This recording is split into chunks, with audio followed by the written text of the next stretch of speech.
Vivencias.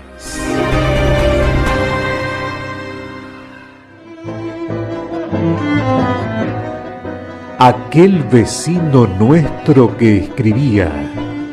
La columna de Nelson Guerra en Vivencias.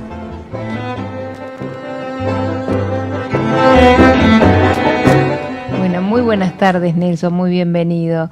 Buenas tardes, Andrea, buenas tardes a la audiencia. Encantado de estar aquí nuevamente. Nuevamente, siempre nos toca un poco gris la tarde. Había salido el sol, pero viste que es tu karma. Es mi karma. Andrea de las tormentas. Bueno, sí. ¿Qué vamos a hacer? Y hoy, mientras tú tomas el café, yo voy a dar como una pequeña introducción en esta columna tuya.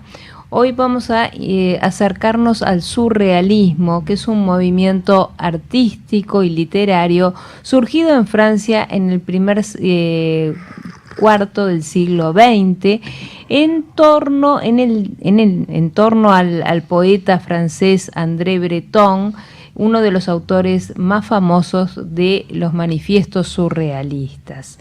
Y realmente es un placer el surrealismo, lo iremos descubriendo contigo lentamente a partir de tu mirada, porque vos le tenés un especial cariño. Yo sé que es un gran amigo tuyo el surrealismo, ¿no? Sí, en realidad me puedo definir, entre otras cosas, como surrealista. Pero bueno, yo no sabía si te querías definir. Yo dije tu cariño, pero bueno, si te querés definir. Pero es una condición que ampara prácticamente a todos los autores actuales, porque es imposible escribir hoy día ignorando que existió el surrealismo alguna vez y que existe hoy día y que a mi juicio es la vanguardia más importante del siglo XX, cuya presencia sigue totalmente vigente en nuestros días. ¿Y pensás que en muchos escritores nuestros actuales haya gran parte de este movimiento que vamos a tratar hoy? No solamente los escritores, también sí, los que hacen pintura, propaganda, claro. Los que pintan, los que escriben letras para música, todo el mundo hace es inconcebible. Es inconcebible no tomar en cuenta el elemento surrealista, que como André Breton lo definía, no es una creación de André Breton, no.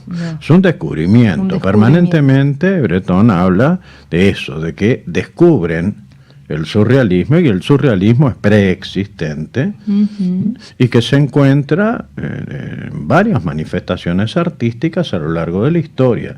Simplemente lo que hacen es definir qué es el surrealismo. A ver, empecemos a ver qué es. Empecemos por el primer paso para poder acercarnos. Vamos por partes. A ver, yo como decía Jack el Destripador, vamos por sí, vamos por partes. Pobre Jack. Uno de los sospechosos de ser la personalidad oculta en Jack el Destripador era uno de los pre-surrealistas, ¿no? Ah, ¿viste cómo sin querer está todo encadenado? Me engañó el inconsciente, no me engañó. Estoy hablando de Lewis Carroll, el autor de Alicia en el País de las Maravillas, que tenía una cierta predilección por las nenitas y le gustaba fotografiarlas desnudas. Capaz que algún día hablamos de eso. ¿Por qué no?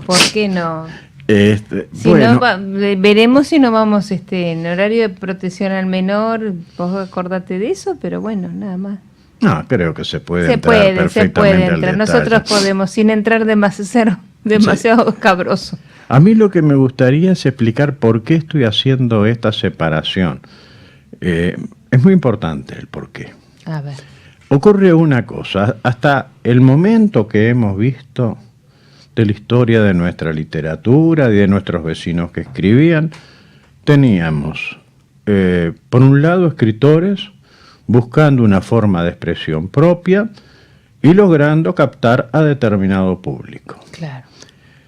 Hemos pasado por alto mujeres importantes como Delmira Agustini y Juana de Ibarburu, porque creo que se ha escrito tanto sobre ellas y se ha escrito tanto sobre su circunstancia de vida que yo quisiera evitarme el disgusto de tener que hacerlo yo también. Pero esta es tu columna y tú no tenés, yo ya te lo dije esto, te lo dije por email y lo voy a decir al público. Es tu columna y tú la disfrutás y nos cultivás con lo que tengas ganas de tratar viernes a viernes. Muchas y es un gracias. placer escucharte, y si hoy tenés ganas de navegar por el surrealismo, me parece perfecto. Y quizás otro día tengas ganas de navegar por otros mares. Yo voy a evitar hablar sobre Delmira y sobre Juana Ibarburu, no porque dude de su estatura como poetas, Claro. sino porque no quiero hablar de su biografía. Claro, o Lo no han querés hecho entrar en lugares exceso, hasta las comunes. murgas lo han Es que- hecho, y lo han hecho de forma realmente lamentable. Claro. Hablo de Juana Ibarburu en este caso, Sí, no de sí. Delmira. Y la propaganda, la prensa sensacionalista que se ha hecho alrededor de Delmira Claro. y su trágico fin, no tengo ganas de andar No, por pero ahí. qué necesidad, o sea, hay lugares tan hermosos donde transitar y hay veces tan poco conocidos. Exacto. Y que tienen que ver, como decías tú al principio del programa, quizás el oyente desconozca que en gran parte, parte de las actividades que realiza tengan que ver con este surrealismo que desconoce que lo está aplicando. Ujú. Vamos a ver las dos corrientes que se forman, porque son dos corrientes A paralelas. Ahora vamos a hablar de eso. Lo que ocurre en ese momento, como decía, digamos los años 20, Sí. es que la poesía tenía un público.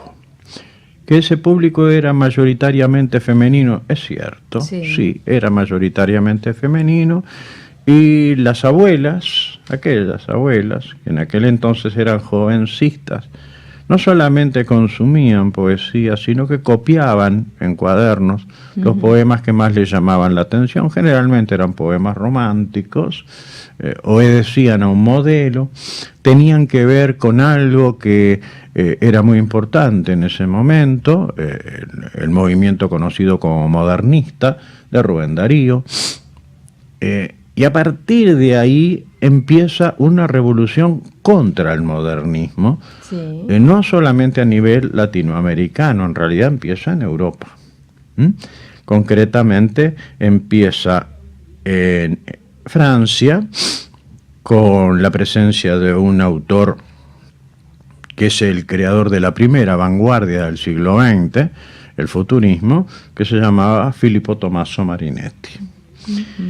¿Qué es lo que hace Marinetti? Bueno, lo que hace es crear una nueva estética, que nos puede resultar antipática, porque es la nueva estética fascista. Ajá, Sí. fascista. Pero es una revolución. Hay que entender que no es lo mismo ser fascista en 1910 que en 1935. No es la misma cosa. Esto sin disculpar a nadie ni a nada. Simplemente digo que es el momento en el que aparece, es un momento en el que en el arte hay una rebelión contra determinadas fórmulas artísticas excesivamente elaboradas, se diría, o como diría Apollinaire, de confitería, ¿verdad? Claro. Veo que tenés por ahí anotado. Tengo Apollinaire. Al Guillermito. Sí, tengo acá algunas cositas que dijo Sí, también pero para compartir. es un nombre muy importante porque es de su obra Le Mamel de Tiresias que aparece el nombre surrealista. Pero ya llegaremos al surrealismo. Cuando llegues, tengo algo ahí para compartir. ¿Qué es lo que hace Filippo Tommaso Marinetti? Escribe un manifiesto en el que dice que la poesía tiene que ceñirse a la realidad de su época, que su época está asignada por un elemento inédito en la historia del hombre, que es la velocidad, y que por lo tanto los poetas tienen que responder a eso con nuevas fórmulas, apartándose de todo lo que él califica como obra de museo, entre otras cosas el modernismo. Dejemos a Filippo Tommaso Marinetti con lo suyo y sigamos un poquito adelante. Unos pocos años más tarde, a mediados de la segunda década, aparece otro movimiento que es el dadaísmo. El dadaísmo, sí. ¿Qué es el dadaísmo? Pues el dadaísmo es la renuncia total a la razón. Si es racional, no tiene nada que ver con el arte. Claro. Lo cual parece, así asumido de primera, como una especie de sacrilegio, como una blasfemia. Pero si nos paramos a pensar, vamos a ver que las grandes obras de la historia, de la literatura, aquellas que son recordadas permanentemente, tienen mucho más que ver con el delirio que con lo racional. Claro. Tanto porque hablen de las pasiones humanas, como que hablen del propio delirio en sí, como puede ser Don Quijote de la Mancha, por ejemplo. Claro. Entonces, en su manifiesto, el creador del dadaísmo, Tristán Tzara, dice que el dadaísmo consiste en la contradicción constante, que se puede perfectamente escribir un texto en el que las afirmaciones se contradigan de una manera totalmente natural y lógica para copiar de alguna manera las cambiantes situaciones por las que va pasando el artista cuando se dedica a una obra. ¿Y qué tiene que ver esto con el psicoanálisis o con Freud? Porque me estás dando como un piecito para entrarnos ahí en ese lado oculto que tiene el escritor y la persona, ¿no? Que tiene que ver con ese inconsciente que no hay tanta razón, ni tan dominable tampoco, ¿no? Es bien simple porque es lo que afirma André Breton. André Breton luego, unos cuantos años más tarde, ya en la década de los 20, lanza su primer manifiesto surrealista y en el que hace la afirmación que confirma lo que estás diciendo tú. Dice concretamente que el surrealismo es el dadaísmo más el psicoanálisis. Y lo vamos a ver en su momento. Claro. Pero resulta que al mismo tiempo en España estaba ocurriendo otra cosa. Y esa cosa venía precedida de algo que había ocurrido en América unos poquitos años antes. Es la vanguardia americana del poeta chileno Vicente Huidobro, que conocemos como creacionismo. ¿Qué es el creacionismo? La renuncia a la copia, la renuncia a la descripción. El poeta dice que todo lo que pase ante la vista, creado sea, no reproducido ni fotografiado, claro, ni glosado, sino creado. En su arte poética, Vicente Huidobro dice: ¿por qué cantáis la rosa, oh poetas? Hacedla florecer en el poema. Y lo mismo pasa con la pintura también. Exactamente. Exactamente. ¿No? Fue como que se fue dando paralelamente la literatura y la pintura fueron como abriéndose a ese movimiento. Exactamente. Este señor, Vicente Huidobro, es un personaje importantísimo. Después veremos otros que son tan importantes, principalmente para nosotros como él, claro, pero que llegan después. Vicente Huidobro viaja a Europa, tanto es así que publica en Europa varios libros, si no me equivoco, 10 libros de poesía, de los cuales 6 están en lengua castellana y los otros 4 en francés. Vicente Huidobro es uno de los secretarios de André Breton. Pero al mismo tiempo participa de un movimiento que se está creando al mismo tiempo que el surrealismo en Madrid, en un café de Madrid que conocemos como ultraísmo. Y en un café de Madrid, qué lindo. Sería fantástico, ¿no? Podríamos estar ahí otra vez ahora, soñando con la máquina del tiempo. Bueno, estamos, supongamos, en un café de Madrid. Estamos en un café de Madrid y en ese lugar está un argentino llamado Jorge Luis Borges. Nada más ni nada menos. Un español llamado Ramón Gómez de la Serna y otros más, que los voy a nombrar en su momento, pensando que hay que oponerse a el modernismo y a su exceso decorativo, a su maquillaje y al mismo tiempo a su abundancia en lugares comunes. Claro. Tanto Jorge Luis Borges como Ramón Gómez de la Serna son muy importantes en el Río de la Plata. El primero porque introduce el ultraísmo en América Latina, fundamentalmente en Buenos Aires, y ya sabemos todo lo que hizo y todo lo que provocó, a partir de algo que es la nacionalización argentina del ultraísmo en un libro que se llama Fervor de Buenos Aires, del que todos hemos oído hablar, ¿verdad? En el que se crean muchas cosas que después el tango las toma absolutamente todas y casi al pie de la letra. Como no podía ser de otra manera. No podía ser de otro modo. Y por otro lado está Ramón Gómez de la Serna, un personaje que hasta allá por la década de los 80 fue muy popular, porque los periódicos publicaban una cosa que había inventado Gómez de la Serna, que era algo así como la mezcla de la metáfora con el humorismo, pequeñas frases, que él llamaba greguerías. Las greguerías. Y que acá publicó la aparición de una cantidad de autores que siguieron esa línea, que es una greguería, con un ejemplo es mejor, ¿verdad? Claro, sí. Una greguería de Ramón Gómez de la Serna dice: los ceros son los huevos de los que nacieron todos los números. Ah, maravilloso. Bien, por ahí va la cosa, ¿verdad? Las chancletas abofetean la mañana.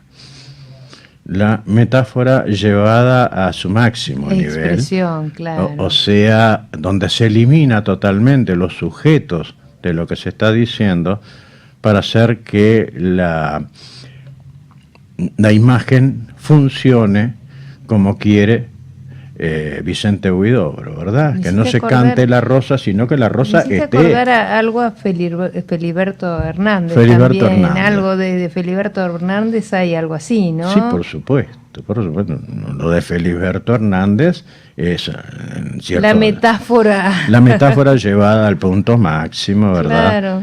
Cualquiera que lee ese cuento maravilloso que es El Balcón queda con la boca abierta por las descripciones. Claro. ¿Verdad?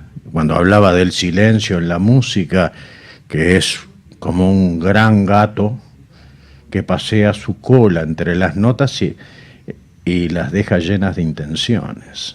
Qué divino. Sí, maravilloso. Bueno, así que tenemos esos dos movimientos. El ultraísmo por un lado, tan importante para el Río de la Plata, y el surrealismo por otro. Son primos hermanos. Claro. Lo único que le falta al ultraísmo para ser surrealismo es el psicoanálisis. En lo demás son paralelos e idénticos.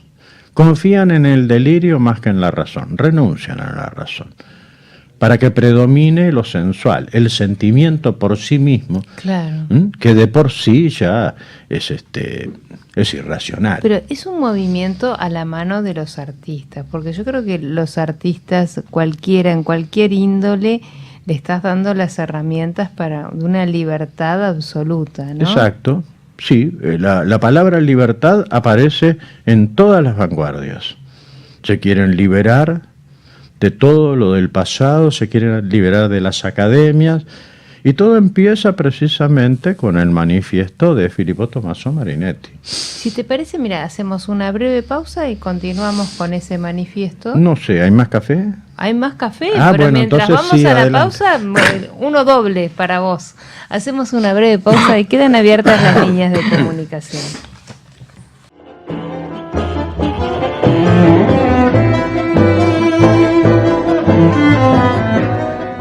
Aquel vecino nuestro que escribía. La columna de Nelson Guerra en Vivencias. Continúa Nelson con su columna y estábamos con el surrealismo, estábamos viendo las distintas corrientes que dieron lugar al surrealismo y nos fuimos a la pausa. Bueno, ¿A dónde íbamos con esto? ¿A dónde íbamos? Íbamos a explicar qué había pasado en los años 20, más o menos, en el Río de la Plata. Hay un súbito abandono de la poesía por parte de los lectores. Los lectores se sienten de pronto inundados por una literatura que no entienden, que la encuentran anacrónica, inexplicable, y que para peor, ni siquiera guarda la forma, no tiene ni rima ni métrica, y dice cosas que no están acostumbrados a leer, y nombra y entrevera elementos de una forma anárquica, y la poesía es abandonada. Es abandonada por los lectores, no por los creadores. Eso provoca todo un movimiento que sigue durando hasta nuestros días y que produce que los poetas, los que continuaban con el modelo romántico o modernista, al estilo fundamentalmente de Amado Nervo, que para esos poetas era más importante que Rubén Darío. Verbigracia, Alfredo Lepera, ¿verdad? Y el día que me quieras, la audiencia sabrá, porque es de público conocimiento, que para hacer esa canción tuvo que pedirle permiso a Amado Nervo para ponerle el mismo título que a uno de sus más famosos poemas. Claro. O sea, la dependencia de esos poetas con el modelo modernista era muy alta. Se refugia en la música, en la canción, la poesía en el Río de la Plata, pero sucede otro tanto a nivel de América Latina. Conjuntamente con ese tipo de canción nace el bolero y otras formas musicales en Brasil, varias, porque son varias. Y bueno, y los poetas siguen caminos que no son comprendidos, pero que sí son valorados a nivel, llamémosle con el nombre de esa entelequia, que en realidad no existe, que se llama academia. Y eso produce un abandono. Sí. Los libros de poesía no se venden, se lo va a decir cualquier editor. Mira. Sin embargo, se siguen publicando libros de poesía. Lentamente la cosa empieza a tomar una forma distinta recién a fines del siglo pasado, con la aparición de cantautores, de juglares, Joan Manuel Serrat, por ejemplo, claro, ¿verdad? Y muchos otros más, Alberto Cortés. Aparece la canción de protesta. Y todo eso cobra un sentido nuevo que de alguna manera vuelve a captar público, pero sigue dentro de la canción. Pero viste que todo lo que vas diciendo tiene que ver también con momentos históricos, ¿no? Sí. O sea, que las manifestaciones a nivel artístico tienen que ver, era un poco también lo que decías al principio, en los momentos históricos las manifestaciones de las personas son ante situaciones sociales, políticas, el hombre reacciona de determinada forma. Exacto. Bueno, pero esa es la realidad del momento. Fue abandonada no solo la poesía, también fue abandonada, y a puntos muy elevados, la narrativa y la literatura en general, en beneficio de la literatura norteamericana durante muchos años. A mí me tocó vivirlo. Estoy hablando de los años 50. Y no es que lo lamente, porque realmente había autores fenomenales que significaron mucho para mí y para mi generación, pero quedaron como escondidos. Otros. Quedaron como escondidos los autores. Felisberto Hernández, sin ir más lejos, quedó escondido. Sí. Y fueron muchísimas las causas por las cuales pasaba eso. Los grupos literarios que tenían predominio tapaban a otros, ¿verdad? Había como una especie de lucha grupal. De intereses. Había tribus de escritores, en realidad, tanto en Argentina como acá. Sí. Y esos grupos, si conseguían que dentro de ellos estuviera determinado editor, ya trancaban una puerta con varios candados. En fin, Esa es la razón por la cual yo en este momento estoy hablando de surrealismo. Porque voy a internarme de aquí en más en poesía que muy pocos han leído, que recién están empezando a redescubrirlos. Esa oposición al modernismo y al modelo rubendariano que la mayor parte de los lectores realmente adoraba, causó, por un lado, decepción y reacción, y por otro lado, lisa y llanamente abandono. No me gusta el libro, por lo tanto no me voy a comprar. Claro. Y los lectores actuaban con prejuicio. A ese prejuicio respondía la prensa, tratando de no violar, digamos, las apetencias de sus lectores. Y entonces sucedió que hubo una especie de vacío entre el gran público y los escritores en el Río de la Plata. Ese vacío sigue existiendo. No se pudo, eliminar, reparar de alguna en ningún manera. momento. Por otra parte, era más fácil escuchar, ¿verdad? Y la radio hizo lo suyo también. Claro, la radio y luego la televisión. Luego la televisión. Y ahora la computadora. Ahora la computadora. Exactamente, eso fue lo que pasó. La poesía se volvió un género literario de segundo orden en lo que hace a la preferencia de los lectores. Ahora bien, ¿qué era lo que hacía que disgustaba a los lectores este grupo de escritores? Seguía determinadas pautas, porque esas pautas no era que les convinieran, sino que los convencía. Claro.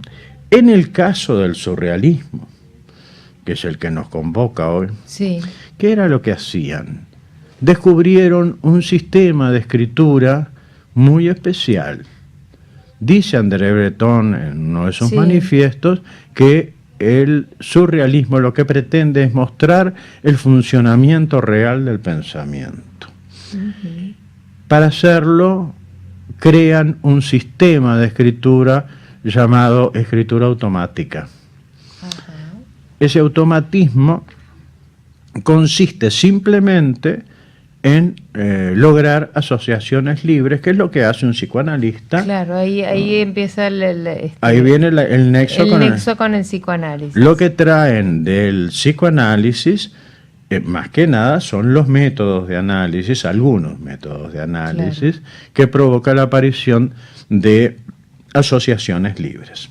¿Y en qué consiste esta escritura? A ver, ¿puedes explicarnos un poquito? Sí, yo preferiría leer lo que dice Breton o lo que dice Benjamín Peret respecto a cómo se debe, cuál es la postura a tomar para realizar una escritura automática. Automática, claro. Y cuáles son los efectos de esa escritura. No, bárbaro. Yo lo que quería era que lo ejemplificaras de alguna manera. Los textos denominados de escritura automática producen una extraña sensación, no solo en el que los lee, sino que también produce un efecto muy especial en quien los escribió. Porque por medio de esas asociaciones libres va a caer en cosas o en lugares de su psiquis que nunca pudieron expresarse y que al abrirse la puerta aparecen y se concretan en textos muy breves, pero al mismo tiempo muy extraños. A mí me encantaría que leas todo esto, pero que le invites a la audiencia que haga, les expliques, bueno, entonces les enseñamos. Les expliques cómo hacerlo, porque es disfrutable y maravilloso. Además, después, como decís vos, después que lean después de leer el texto, quedas realmente asombrado. Sí. Yo lo aprendí esto contigo y es una de las herramientas que me parece más fabulosa. Además es catártico. Es catártico, podés hacer un montón de análisis que haces catarsis, pero además descubrís un montón de cosas tuyas. Claro. Descubrís un montón de cosas y hay cosas que nunca expresaste, que querían ser expresadas y de alguna manera estaban bloqueadas, y ahí aparecen con absoluta naturalidad y por lo menos bailan un ratito como diciendo, bueno, acá estamos. Que presten atención y que después agarren un lápiz y un papel para hacer el ejercicio. La escritura automática, según Benjamín Peret, fue escrito Ya bastante tarde, ¿verdad? Estamos hablando ya de los años 40, sí. Y fue publicado no en Francia, sino en San Pablo, en Brasil. Dice Peret, que fue uno de los secretarios de André Breton, el último secretario, el único que se quedó con él hasta el último día. ¿Quién entre los lectores de este diario no se sintió arrebatado por la extraña poesía que se desprende de los sueños? ¿Quién no vivió durante su sueño una o más vidas trepidantes, atormentadas, y sin embargo más reales y más fascinantes que la miserable vida cotidiana? Antes de dormir y de soñar, ¿nunca se sorprendió cuando, sumergido en una especie de somnolencia, de ideas, de imágenes, de frases que venían a su espíritu y le producían preocupaciones que en el estado de vigilia no tendrían el mínimo reconocimiento? Usted puede observar que el mismo fenómeno se produce apenas deja al espíritu vagar en el acaso. Allá la conciencia queda abolida, o casi. La razón regresó a su nicho y roe su hueso eterno. Por lo tanto, alcanza con expulsar a esa razón encadenadora y escribir sin parar, sin tener en cuenta el embotellamiento de las ideas. No existe más la necesidad de saber que es un alejandrino o un alítote. Tenga a mano papel, tinta y una lapicera con una pluma nueva e instálese confortablemente ante su mesa. Ahora olvídese de todas sus preocupaciones. Olvídese de que es casado, de que su hijo tiene sarampión. Olvídese de que es católico, de que es comerciante y que el fracaso lo rodea. Olvide que usted es senador, que usted es discípulo de Comte o de Schopenhauer. Olvídese de la antigüedad, de la literatura, de todos los países y de todos los tiempos. A usted no le interesa más saber lo que es lógico y lo que no lo es.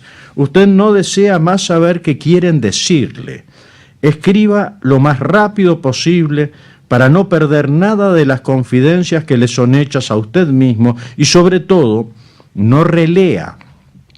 Pronto se dará cuenta de que en la forma y medida en que usted va escribiendo, las frases llegan más rápidas, más fuertes, más vivas. Y si por casualidad usted se encuentra súbitamente detenido, no dude. Fuerce la puerta del inconsciente y escriba la primera letra del alfabeto, por ejemplo. Una letra sigue a la otra. El hilo de Ariadne regresará a sí mismo. Aquí punto. Yo comienzo. Y a partir de ahí lo que reproduce es una escritura automática que le pertenece.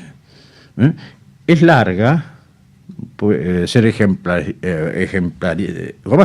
podría ser ejemplarizante. Ejemplarizante. Leo muy poquito, muy mal. Ahí está. Dice en esta escritura Benjamin Peret: un manojo de espárragos que no tenía exactamente 7 leguas, se puso a perseguir un arco iris dentro de una lata de grasa. El arco iris corre sobre la playa y busca un lugar encendido, escucha el mar en la concavidad de su mano y regresa después de años de estudio a una isla de arenas movedizas, capitán de fragatas. Es cuando el rey de un país cualquiera le regala una sopera. Ahí coloca los huevos de tortuga y en el cambio de la luna la sopera levanta vuelo como el último suspiro de un tísico. Y sigue, sigue. Bien, ¿cómo se hace esto? ¿Para qué sirve? Ya lo dijimos. Para hacer catarsis. Para hacer catarsis y para descubrir cosas que nunca habíamos logrado expresar porque ni siquiera sabíamos conscientemente que queríamos expresarlas. Es muy frecuente que luego de analizar algo que se ha logrado de esta manera, encontremos cosas que nos sacuden fuertemente. Entonces, ¿qué tiene que hacer el oyente? ¿Agarra una lapicera? En silencio, tranquilo, y sin que nadie lo interrumpa, toma una lapicera, un papel y se pone a escribir. Si no sabe por dónde empezar, por ejemplo, toma un libro cualquiera, mete un dedo entre las páginas, luego abre, mira dónde está apoyado el dedo. Pone un dedo ahí a ver qué palabra sale. Por lo tanto. Entonces lo primero es poner eso que apareció ahí y a partir de ahí aunque les parezca mentira, va a surgir un texto. Pero sin parar. Sin parar, no se puede parar ni se puede releer. Por sobre todo, no relean, porque se releen, le van a dar oportunidad a la conciencia y a la razón de intervenir. Hasta que llega un momento que ahí, cuando se para, porque se va a pensar, no se puede releer, se escribe aunque sea un disparate, uno atrás del otro. Es que no tiene ninguna importancia, deben de preocuparse de todo, inclusive de las faltas de ortografía, no importa nada. De la puntuación, de nada. Sí, sigan adelante, va a salir una cosa muy extraña. Ahí está. Muchos de esos pasajes les va a producir la sensación de que eso no puede haber sido escrito por ustedes. Bueno, entonces... Esas partes... Escribieron, por ejemplo, una carilla con 10 frases. Exacto. ¿Y? Bien, van a descubrir, en una de esas, van a descubrir algo que les va a llamar poderosamente la atención. Ahí hay un mensaje. Simplemente, como dice Peret, tiren del piolín. Y se lee de atrás para adelante, eso... También se puede leer de atrás para adelante, pero eso es más complejo de explicar. Complejo. Mucho más complejo. Pero otro día lo podías explicar. Sí, puedo explicarlo. Busquen el mensaje encriptado, es eso. El mensaje encriptado es una de las claves para descubrir esas cosas, esos mensajes que el inconsciente procura desprenderse de ellos y que por alguna manera están bloqueados. Qué lindo trabajo para un viernes de tarde, imagínate. Precioso. Bueno, hacemos la última pausa y enseguida continuamos con la columna de aquel vecino nuestro que escribía aquí en este tema apasionante que es el surrealismo.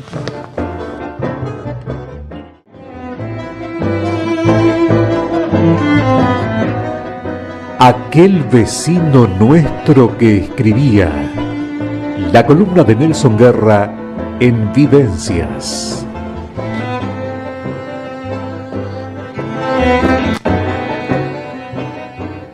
Continuamos, Nelson, estamos en los últimos minutos, así que te dejo la palabra para que sigas avanzando con el surrealismo en estos minutos que nos quedan de programa. Y estábamos con la escritura automática. La escritura automática, una de esas cosas que muchas veces son citadas y pocas veces han sido definidas, porque los surrealistas hacían su escritura automática, pero de ser posible no la publicaban por medidas de prudencia, porque si no iban a ser psicoanalizados por sus enemigos o de pronto por diletantes que podían agarrar para cualquier lado. Entonces no la publicaban. Eso produjo un vacío con respecto a las técnicas surrealistas. Pero quienes las conocían sí las trajeron a América Latina, y así fue que no el surrealismo, pero sí el ultraísmo, pero ya teñido de técnicas surrealistas, produjo la aparición de escritores notables. Obviamente que tenemos que hablar de Jorge Luis Borges, que fue el introductor del ultraísmo, pero hubieron otros. Fundamentalmente en Buenos Aires, la reacción uruguaya fue más tardía, se fue metiendo lentamente en los autores nacionales y no fue tan explosivo como fue en Buenos Aires, ¿no? Claro. Especialmente en escritores de la talla de Oliverio Girondo, un poeta excepcional, un escritor maravilloso, que logra hacer el sincretismo entre el surrealismo y el ultraísmo, y lograr poemas en prosa de una potencia descriptiva nunca vista antes, que de alguna manera cumple con ese ideal de Vicente Huidobro de que no se cante a la rosa, sino que se la haga florecer en el poema. Qué divino. Yo les voy a leer un poema breve sí. de Oliverio Girondo. Pertenece a un libro que se llama Poemas para leer en el tranvía. Ay, qué lindo. Que lo recomiendo muy especialmente, es un libro fantástico. Lo que hace Oliverio Girondo en este poema es describir una milonga, o sea, el lugar donde se baila, ¿no? El género musical. Vamos a ver. Fíjense que verso a verso no hay prácticamente ninguno en el que no se encuentre una metáfora o una figura literaria sorprendente. Esa acumulación de figuras para no retratar, sino tratar de recuperar el objeto a través de lo literario, es una de las características del ultraísmo y una de las características más importantes, ¿verdad? Claro. Milonga.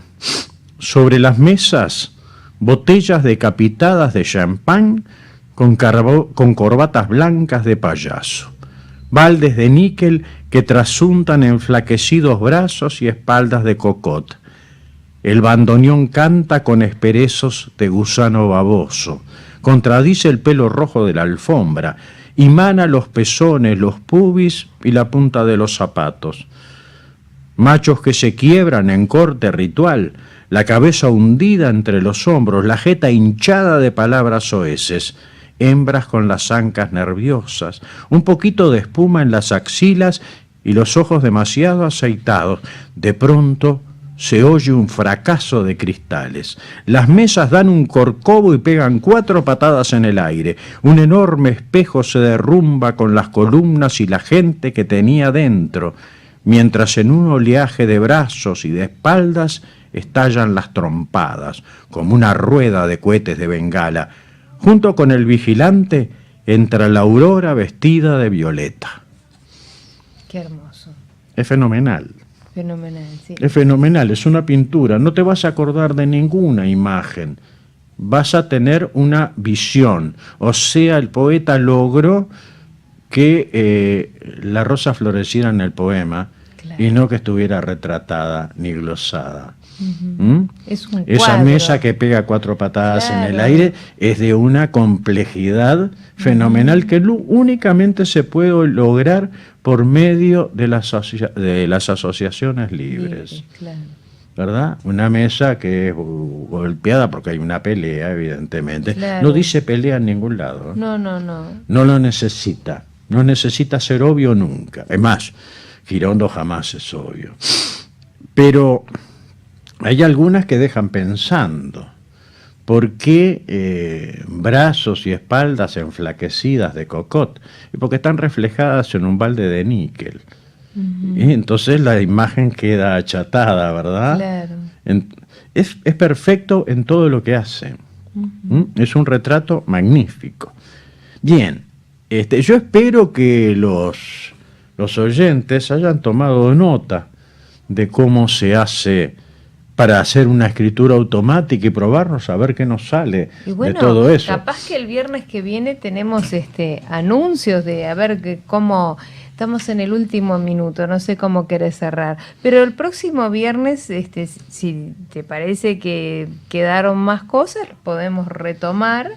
Podemos empezar a ver ejemplos nacionales, ¿verdad? Bueno, por ejemplo, podría ser el Pedro Leandro Ipuche, claro, que mientras todo esto se estaba dando en Europa, Ipuche decía acá, en el Uruguay, respecto a la figura más famosa del modernismo, la de los cisnes, que había que retorcerle el cuello al cisne de una buena vez. Claro. O sea, acá también había quien se sentía ya hasta avejado por la persistencia de esa escuela poética.